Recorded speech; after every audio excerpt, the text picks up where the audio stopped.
All right. So if everybody will settle down, David, it's all right. yours. Welcome, Thank you. David Evans, please. All right, thank you very much. All right. Okay, a little bit of background. I get a lot of questions about what CEDIS is. It's just a word I made up, but it's a kind of a derivation of an old Anglic Latin term meaning many tentacled sea monsters, which is really what the internet is. It has many tentacles. That's where the derivation comes from. And I have a lot of mispronunciations of that. I've heard Cialis, Cialis, all kind of crazy stuff. So it's pretty easy to remember. My employees really hate this when I say this, but you go into a restaurant and you say, I'm here, I'm party of six, you're ready to seat us. That's how you remember it. So, all right. So a little bit of my specific background. I've been involved in elective healthcare marketing since 1996. I'm CEO of CEDIS Media Group, and we're a digital ad agency for high-end elective healthcare practices, which includes plastic surgery, dentistry, ophthalmology, bariatric, vein, and so forth. And a lot of these principles we're going to discuss today, cut across all high-end elective healthcare. People that are taking money out of their own pockets to pay for expensive procedures, and they do a lot more research than typically if it's being paid for by somebody else, like an insurance company. Company owns and operates the largest dental education website, the Consumer Guide to Dentistry, which gets about 3.5 million visitors a year. And I write a monthly column for Plastic Surgery Practice magazine, again, about different concepts of internet marketing. It's called The Evans Edge, and I put together a compilation of 6 or 7 of these articles that I think touch on various aspects of internet marketing. At the end, I'll give you my email address, and you can email and get that PDF if you like. All right. So a couple of funny pictures. Everybody talks about how long they've been in the business and blah, blah, blah. So this actually sits in my office. This is back when it was Happy Holidays for Yahoo. This is BG, before Google, right? 1998, Yahoo, #1 search engine, and Keith remembers those days well. And they used to actually come to your office and give you bottles of wine like this back in the good old days. And then, of course, Google came along, and this is an official Google lava lamp.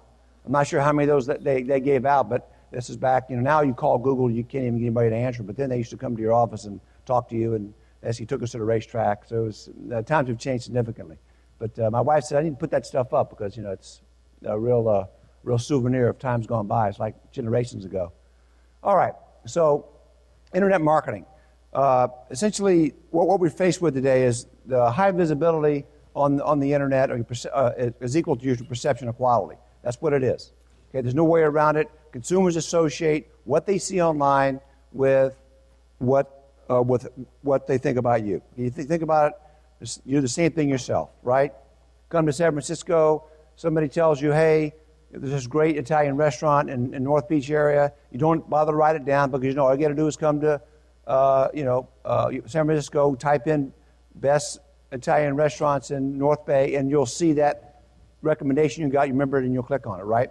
The problem is, if you go and you do that, and you don't see that recommendation, you immediately begin to wonder how good that restaurant is, right? Well, how good could it be? It's not on Google, right? But the reality is that the menu at the restaurant and their ranking on Google are totally disconnected from each other. They got nothing to do with each other, right? But that's what the perception is, and that's the situation we deal today. People go online, they check you out. That's your perception of quality in the consumer's mind. Now, word of mouth can overcome that, right? But it's difficult to overcome that if your online presence does not project that. And of course, Pew Research does a study every year about internet use, and the most recent study showed that 77% of online healthcare seekers start on a search engine. Okay, so they start on a search engine. Now remember that Google doesn't rank dentists, it ranks websites. So I don't know how many times I've heard people say, I've been in practice here for 15 years.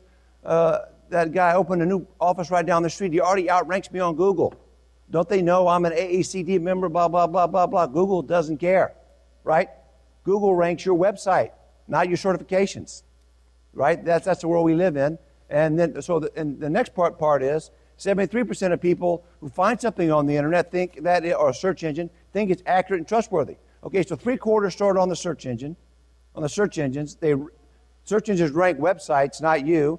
And then once they get there, 73% believe what they read. So your competitors can say anything they want, and most of the people are going to believe it, right? That's the situation we face today. And on internet marketing, it's going to get a lot worse in terms of that as opposed to a lot better. So that's kind of the background. And of course, your online visibility supports your word of mouth, right? You get a good word of mouth referral. What's the first thing they do? They go online and check you out, right? And then what happens is they go check out your competitors. So think about it this way. Every time you get a word of mouth referral, you're sending people to your competitors' websites. That's what's going on. Okay, so you got to know what your competitors' websites are doing. You got to know what your website's doing, what your online presence is doing. And a lot of things I'm going to talk about today overlap with some with Keith and some of the social media things we talked about. But because there's just a lot to talk about. Okay, and I get a lot of questions about is my internet strategy working? So before I kind of go into the meat of the talk, I kind of like to give a common sense approach. Like, how do I know that my internet strategy is working? And we get this. I mean, you walk out on the exhibit floor. There's 50 internet companies. 20 of them were here last year. All of them have some line, some story. For $50 a month, I can do this. Right? How do you evaluate it? And I can take you into Google Analytics and Webmaster Tools and technical things that Keith talked about. But one of the things I suggest is just act like you're a consumer. Step away from your strategy and look at it like you're somebody looking for a dentist. Right? And the three common sense things to look for. First thing is, do you own your own name real estate? Okay? Secondly is, does your website project what's in it for me? Right? A consumer comes to your website, they want to know what's in it for them. They don't care about you. They care about them, right? And third, is your reputation being used as a sales tool? Okay, that really comes down to reviews. I'm going to talk more in detail about that at the very end, but that's kind of a common sense. Is my strategy working? Okay, so the first thing you got to do is you got to own your own name real estate. Because if you get a word of mouth referral, they're going to type your name in, right? And so do you come up number one for your name? Do you come number one for your practice name? Do you come up number one for every derivation of your name? Dr. John Smith DDS, John Smith DMD. A lot of consumers don't know the difference between DDS and DMD. Dr. John Smith DMD in Seattle. Okay, you rank number one for all those, and it's very easy to check. Okay, and then here's an example. I used to put an example of like the specialty I was speaking at. I would say like put a dentist example or like a dermatology. Maybe I put a dermatology example. This is a dermatologist, and she was actually in the audience once when I did this, and she went crazy. So I don't do that anymore. So this is a dermatology example for a dentistry meeting. And so if you look here, okay, so this is her name. Okay, a dermatologist in Chicago. She ranks number 4 for her name, right? That's crazy. I mean, you've given up. You got a 3-star rating on Yelp, and you're giving that to Yelp as your primary real estate for your name. So word of mouth referral, she's at a disadvantage to begin with, right? So you got to rank number 1 for your name. Okay, what's in it for me? Okay, your website's got to project what's in it for the patients. Patients don't want treatment. Breaking news. They don't want treatment. They don't want veneers. They want what comes from veneers. They want the lifestyle enhancement, the new smile that comes from veneers, right? So they don't care about your chair, right? Are you really proud of your slick, sterile-looking office? They don't care. What's in it for me right here?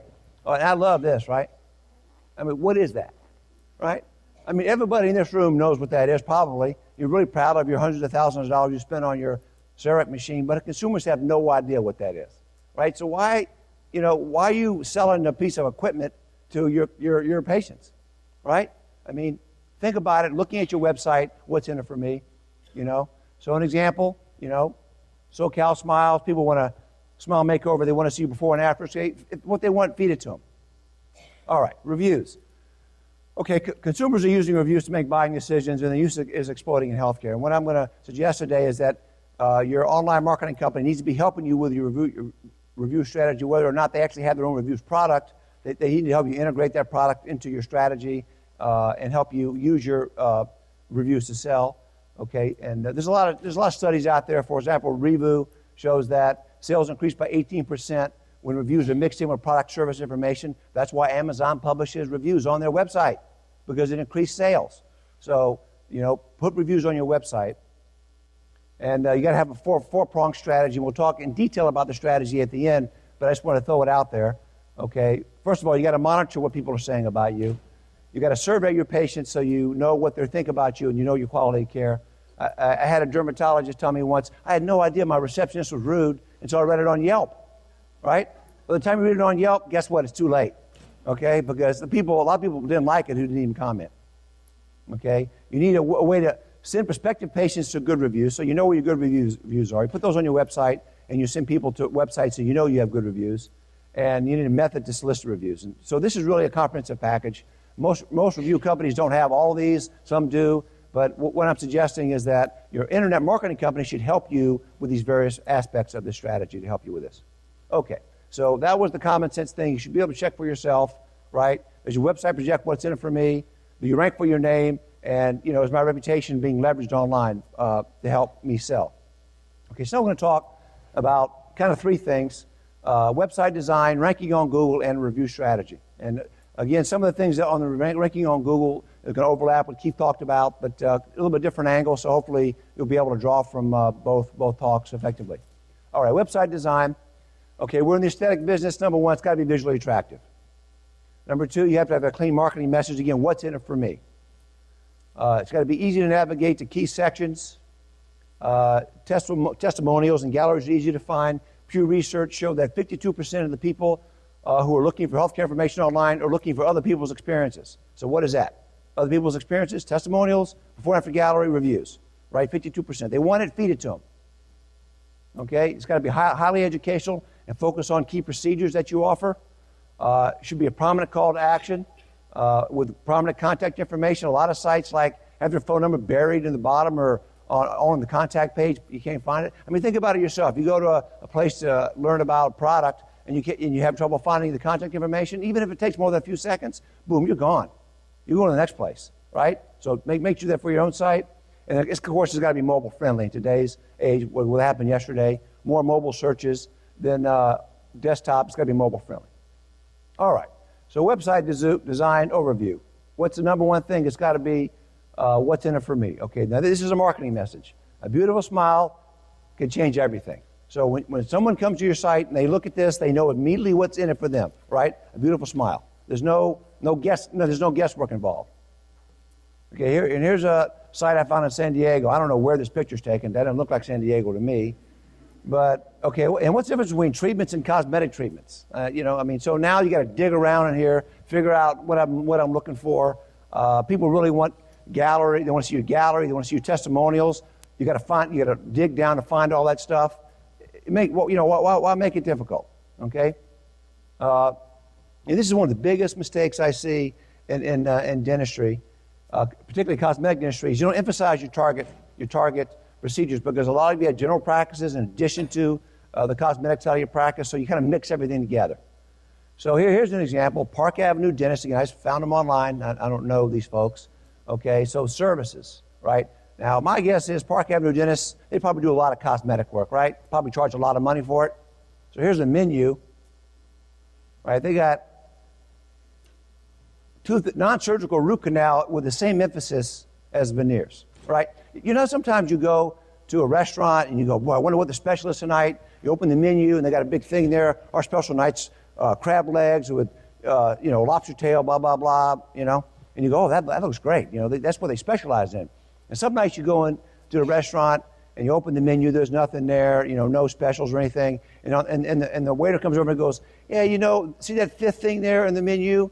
Cornish game hens? That's the chef really likes to make that, right? And what do you immediately think? They got too many Cornish game hens back there, right? They're trying to eat up their inventory. It doesn't project the special at what you do.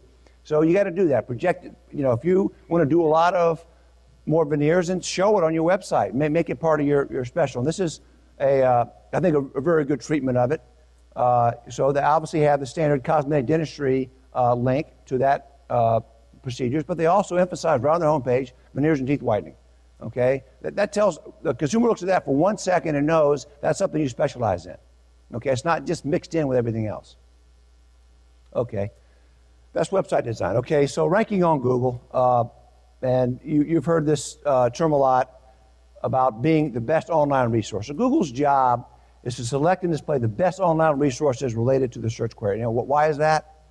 How does Google make money? Google makes money selling PPC advertising. Reality is everything else Google's tried, they haven't made any money on. The Google car, Google Glass, hasn't been profitable yet, blah, blah, blah. But they make a lot of money on advertising. And the reason they make a lot of money on advertising is because as consumers, we have a lot of confidence that if we go to Google and search on Google, we're going to get a very good list of the best resources online. That's Google's business model. So if you want to rank on Google, again, look at it from a common sense standpoint. Am I presenting the best online resource for the things that I want to do, the services I want to offer? Okay? And Google ranks based really on two things: content and links and citations. Right? That's what it's about. Mainly about contents now, but links and citations are also very important. And that's what Google penalties are about people that are spamming these content and links and citations. That's what their penalties about, because people are gaming these. So Google said, okay, you're going to game it, we're going to game you back.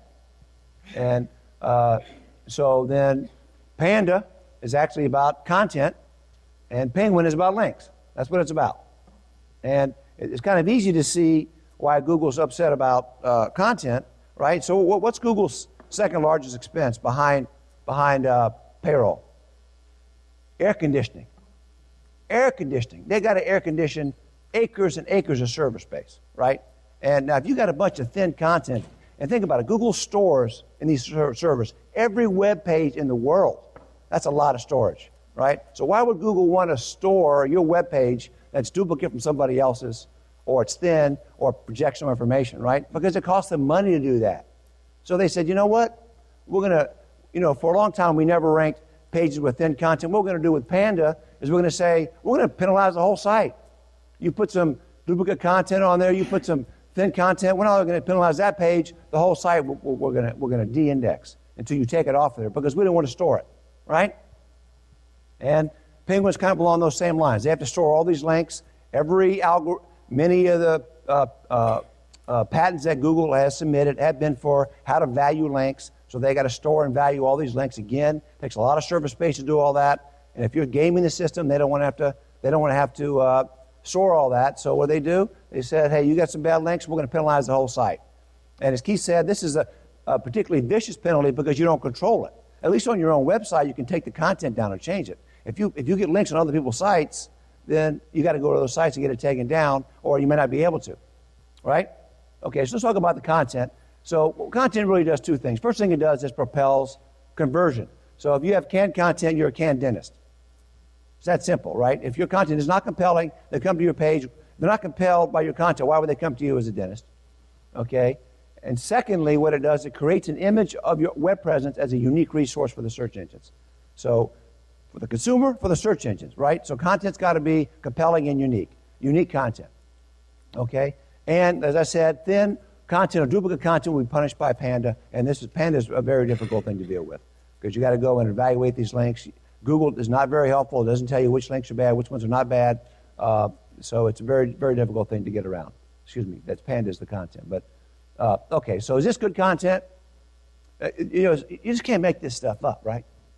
A natural tooth consists of a root and a crown. If you compare dental teeth to implants supported, you'll see they have the same basic parts. Both, boy, that's compelling. I tell you what, I really want to go with this guy to get dental implants now, right? I mean, come on, really? It's boring. I mean, take a look at your own content and see what it says, right? I love this. Is this any better? Porcelain veneers have been the flagship procedure for cosmetic and resource industry in the 1970s. And more than 30-year success story can be traced to NASA. Wow. Man, I tell you what, that's what I want. I want my teeth to look like NASA, right? Because of the way the porcelain tiles adhere to the undercarriage. That's where it came from. That's boring stuff, right? They don't even get to the good part about veneers till down here. I mean, believe me, people aren't even reading that far down, right? They have no interest in this, right? Okay, how about this? Veneers is one way to quickly get that beautiful smile. Bam, first sentence, man. I immediately know what's in it for me. And now, something about the doctor. Veneers and laminates by Manhattan NY cosmetic dentist doctor. It's a thin shell, blah, blah, blah. Very quick. Okay, so you read that two sentences, you know the benefit of veneers and what's in it for me. So good content will compel. This is much more likely to bring people to read the rest of the page, look at your before and after photos, link to other pages, learn about you as a doctor and so forth if it's compelling content. Okay? And, the question is your content a unique resource? We talked about CopyScape. I'm going to give you an example. Here's a dentist I pulled up a page about cosmetic dentistry. So obviously, if you're a cosmetic dentist, you want this page to be a very important, unique resource, right, about you as a cosmetic dentist. So let's play a little game here. Let's take this page, let's drop it into CopyScape, and let's see what CopyScape thinks about the quality of this page as a unique resource. So you get a little report like this, right? It shows you all the different paragraphs that match on other sites, and then it shows you how many other sites have that same or duplicate content, right? So let me do a little breaking news to you, right? If you have 105 other sites that have the same kind you do, you're not a unique resource. And Google's not going to see you as a unique resource, right? It's pretty straightforward. And the other thing it does, it'll show you on your page, this highlighting shows you which paragraphs are duplicate, or which verbiage is duplicate.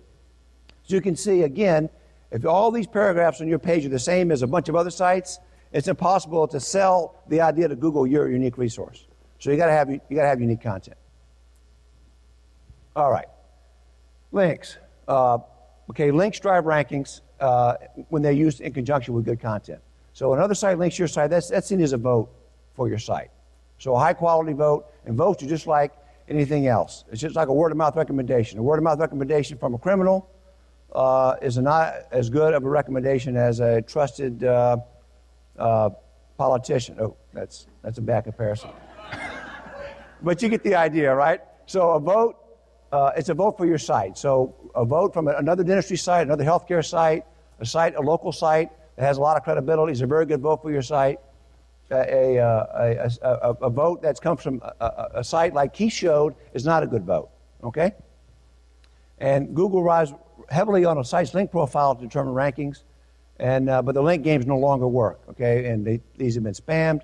I'm going to give a few examples up here. And the reason I want to show these examples because I know a lot of you guys get pitched by companies. They say, we'll do this for you, we'll do this for you, this for you. And a lot of the things they're telling you they can do for you actually will go against your best interest. Because there is no free lunch. It takes time and energy to get good links.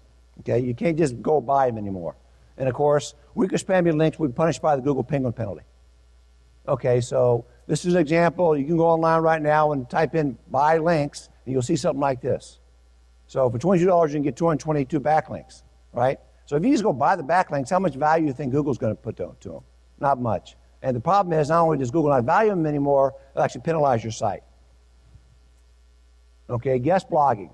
You may get some pitch, hey, for your SEO, we're going to go out to other sites, and we're going to blog about you, and then we're going to link back to your site, and that's going to be a good link.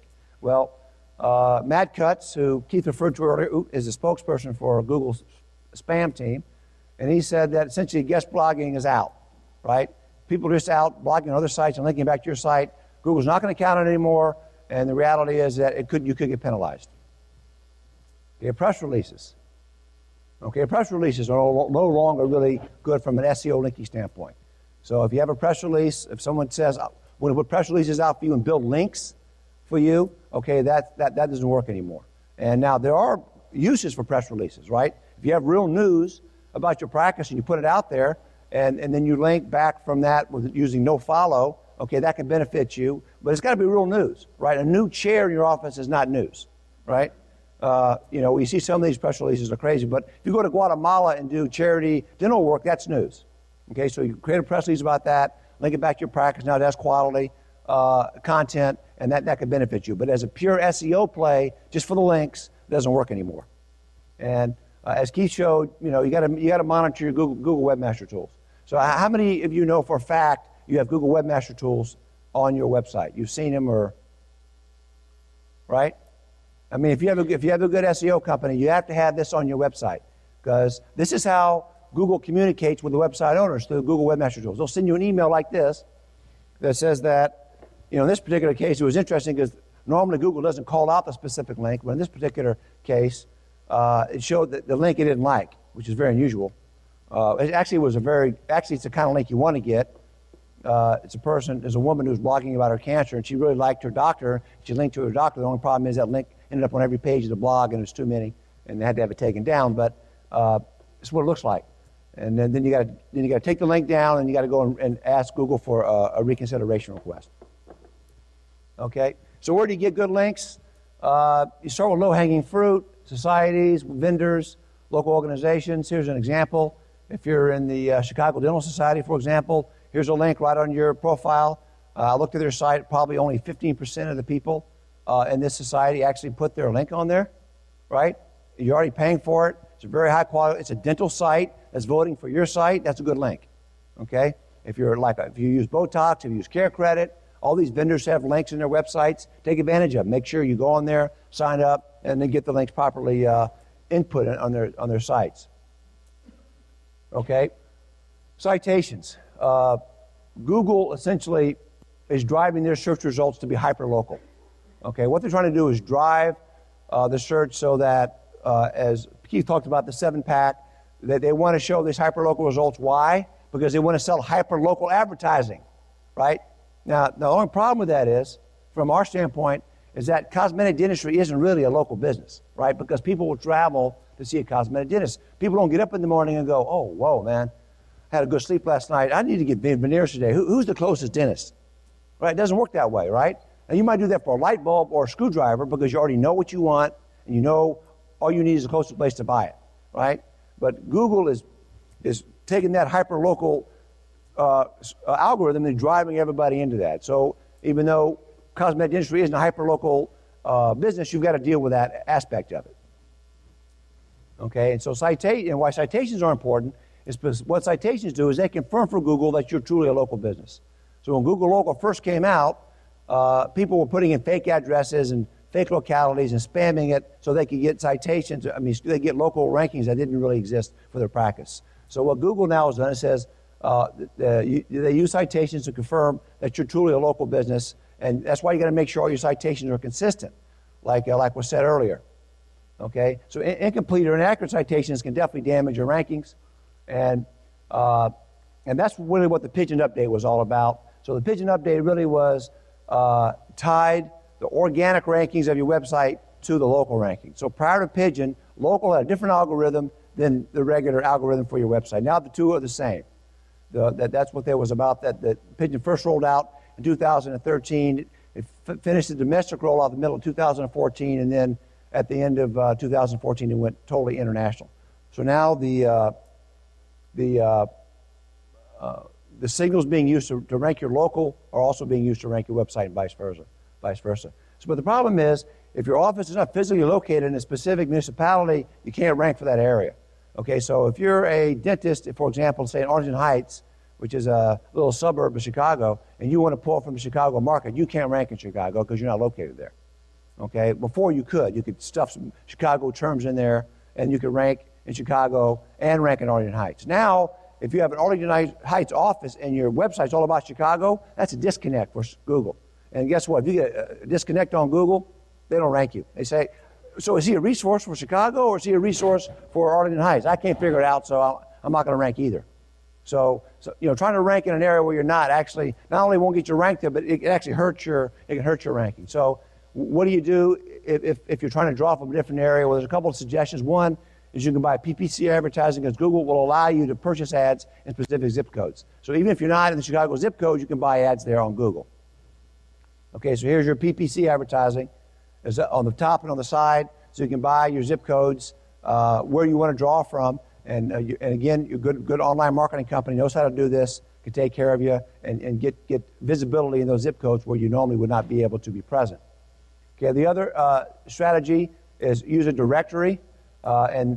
This is something, as a disclaimer, this is a site that we own and operate. And what's happening in the directory business is it's becoming very zip code specific because of the way Google's operating. So if you use a directory, you want to be able to buy a specific zip code. And that's what we just introduced this year. You can buy your own zip code and you'll show up exclusively for your zip code, or you can buy another zip code where you want to pull patients from. And it's a pretty cool little feature. So if you go in a directory and you want to get visibility in another market where you're not, make sure you are able to buy some visibility in that zip code the same way you can with Google AdWords. All right, so reviews. When you deal with reviews, it's a very emotional topic. And what you find mainly when you talk about reviews is, how do I protect myself from negative reviews? That tends to be the the big conversation. What do I do about making sure I don't get a bad review on Yelp? And what I'm here to suggest today is that's very important, but the way to better look at it is use reviews to leverage your reputation online. Okay, just make it a positive, and you use your reviews to sell as opposed to always focusing on the negative. And there's plenty of data to support this. There's some stats from e-commerce sites which show the improvement in sales if reviews are incorporated into the site. Our perceptions, consumers are 63% more likely to purchase from a site that has user reviews.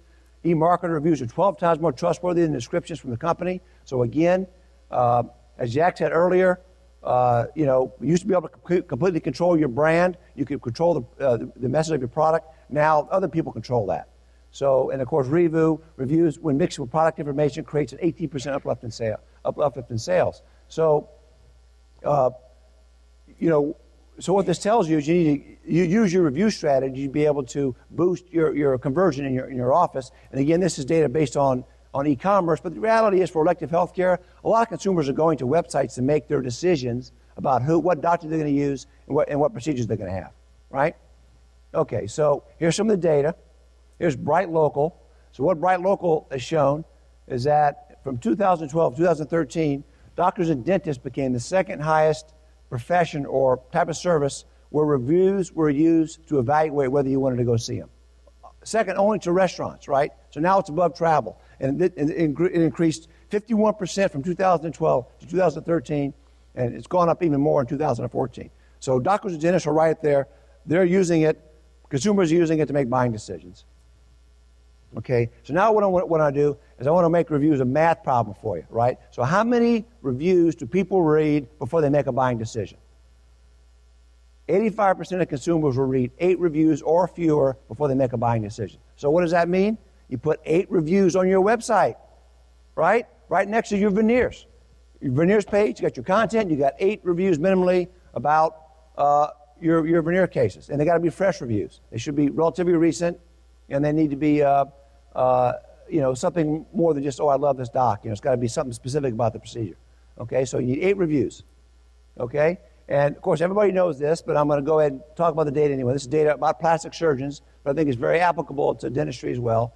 So the problem is, if you don't do anything, then unhappy people are more likely to post than happy people. And so there was a study done by a company called Real Patient Ratings, where if you go out to all the review sites, Yelp, RateMDs, Vitals, blah, blah, blah, what you find is the average doctor rating is about 3.7 on a 5-point scale. So that's about a C+, right? So on average, doctors are C+ with their patients, right? Does that sound right to you? No. Right? Most doctors give great care. Okay, but if you survey your patients and then base your 5-star rating on patients that are your own patients, you get a 4.4, which means that in reality, the average patient base is much happier than people who are posting online. Okay, so, and of course, you're familiar with review scams. MarketScape reported that 25% of Yelp reviews were fraudulent. So 25% and there's nothing you can do about it. I mean, Google likes that stuff because then they get to sell advertising. They want you to call them and worry about a review, and they'll say, oh, you want to buy some advertising? Right? They even had a case last year, Ninth Circuit Court, where they were taken to court over this about manipulating the reviews in exchange for advertising dollars, and Yelp said, well, we really don't do this, but we're going to fight the lawsuit anyway. And the judge ruled that they could manipulate their rankings in exchange for advertising. So it's a wild, wild west out there. I mean, my daughter goes to LSU, and she was flying back from San Diego to Baton Rouge, where she was in school. Guy sitting next to her, hey, what do you do? Well, hey, are you a Yelper? Oh, yeah, I am. I own this chain of restaurants in Baton Rouge. If you'll write some positive reviews from my restaurant, you don't have to go, right? Just write some positive reviews from my restaurant, and for every five reviews, I'll give you $100. And you know what? If you write a negative review about my competitor, I'll throw in an extra 50, right? And that's what's going on out there. Review scams. It's going on. Competitors, ex-spouses, everywhere. And it's legal. Yeah, you got a question? Yelp is a publicly traded company.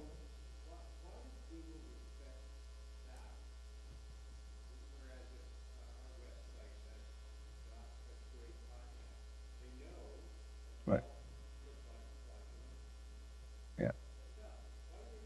Well, I think one reason is because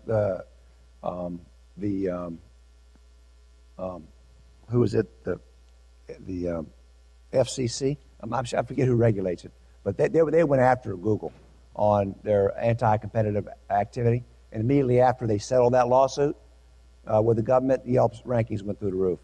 So some of it has to do with they feel compelled because Yelp's somewhat of a competitor, so they feel compelled to give Yelp a lot of. They've adjusted their algorithm to give Yelp a little bit of advantage because I think they kind of feel like they're forced to. Right. Okay. Plays, yeah.